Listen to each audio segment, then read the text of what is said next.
Can we have a rampage of sexy, please? Eventually.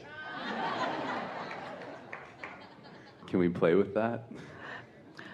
You want to go from the dark side?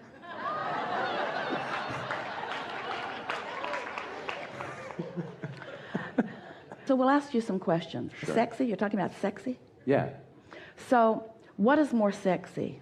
Limp?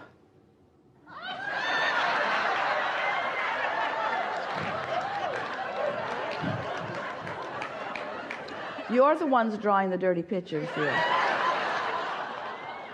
What is more sexy? Limp, placid, tired, lethargic, or vital, eager, energetic? What is more sexy? Clarity, confusion. What is more sensual? Savoring?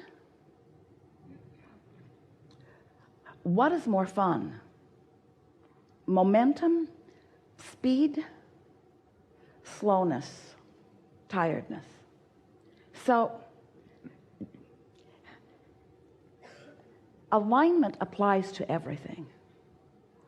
But when you take a specific subject that is important to you, Napoleon Hill wrote a book years ago, Think and Grow Rich. Jerry devoured the book, bought thousands and thousands of copies, gave them away. But there was a segment in the book, a chapter in the book called Sexual Transmutation. Jerry always skipped over that part with others. But what Napoleon Hill knew is that the components of the sexual experience, that's the experience that most humans have had personal experience at understanding what true alignment is. And what true alignment is focus, co-creating and focus. There's nothing more expansive than that. A willingness to set aside all other subjects, focus on something specifically, and stay there long enough until the momentum carries you to more and more and more and more and more. So what exactly are you looking for here? I want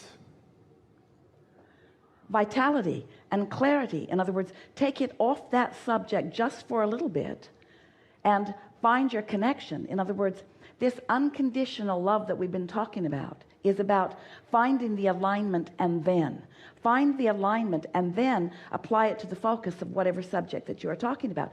Most people don't do that with any subject, and especially with the subject of sexuality. What they are doing is running around demanding that the conditions bring them to that place. And so it can bring them to a place, but it does not bring them to that place, you see. Mm-hmm. It's come into alignment and then. Come into alignment and then. Yeah. Cool. I guess what the essence of what I wanted was, I so enjoy this physical experience, and so much of that has to do with looking at the deliciousness that, I can look at anything and I can feel that delight in it. But feel the difference, and we know that you can, and we know that you do, and we know that you'll get this, and you know that you help us say it in a way that others get it too. Feel the difference between being there and then looking, and looking in order to get there. Right. And almost everyone is looking in order to get there, not finding it, not finding it, not finding it, not finding it, not finding it, not finding it, not finding it, not finding it. So there is a layer of disappointment. There's a layer of yearning. There's a layer of resistant vibration that is muting the true alignment and the true sexuality that you're wanting to feel. The true aliveness, you see, where if you find the aliveness and then you let the materialization, the manifestation come in response to that. Esther was writing earlier this morning, and she was feeling the clarity of finding that vibrational place and then feeling imagination coming in response.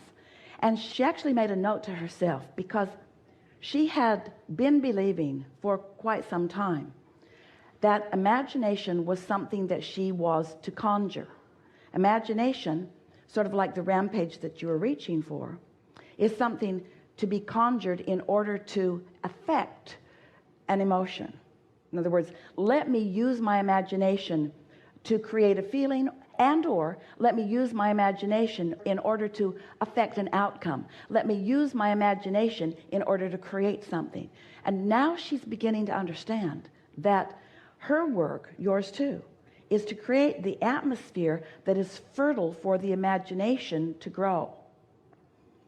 So she's beginning to understand that thinking, that imagination, is a manifestation of having achieved a vibration rather than the tool in which to achieve the vibration. Can you feel the difference?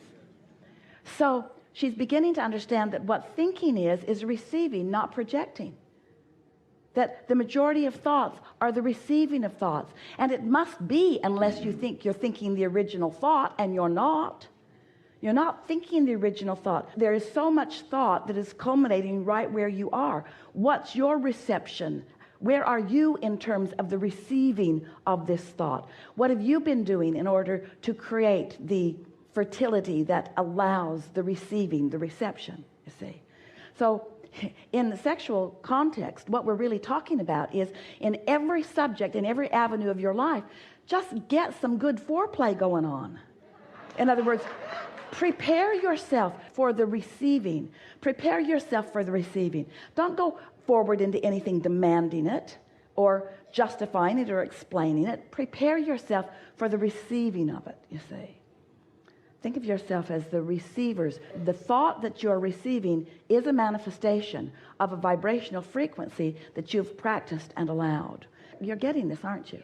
In other words, we're right out here on the leading edge, and yet you heard and got every bit of this. It'll take a little bit of practice because you are accustomed to going after things. You are accustomed to making things happen. And when you begin studying with us, and we say you create your own reality, and we call it things like the science of deliberate creation, you then apply your same tactics that haven't worked for you very well out there in the action-oriented world to this as well. And it takes you so far, it takes you a little further than maybe you went before, but it does not take you to the place that you want to go. It doesn't take you to that clarity, you see. Think about it. Think about, in terms of sexual transmutation, think about the feeling of finding that vibrational place and allowing, in a sort of effortless way, that delicious ease of all things to be realized by you.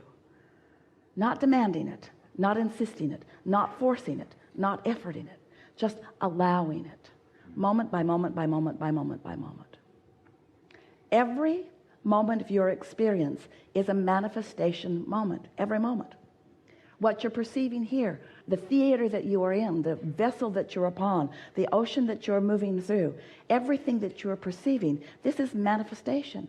Manifestation because you are translating vibration into all of this, you see.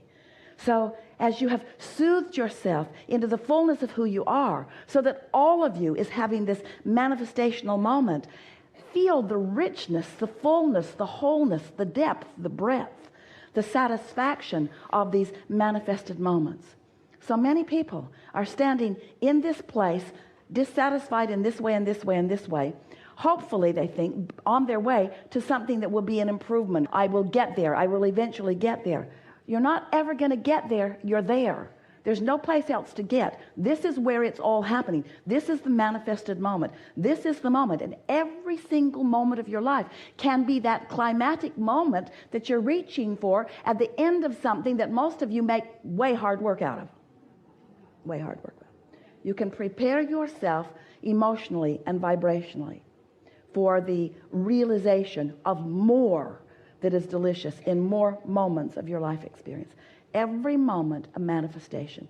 Every moment a manifestation. The only question is, how have I prepared myself in the receiving, in the translating, in the realization of this manifestation? How broad is my manifestation? So rather than wanting to reach into all of the contrast in the world, the good and the bad and the ugly, the things wanted and things unwanted, rather than feeling like I need to explore the whole buffet in order to know what I'm doing, just find precision in the vibration that you're offering and let what's being revealed to you that you are now realizing, let it be that expanded, that never before realized into all of the universe. That's the climatic moments that you're reaching for. When you take all that you are into a new realization, that's what you're reaching for. That's what creation is. That's good.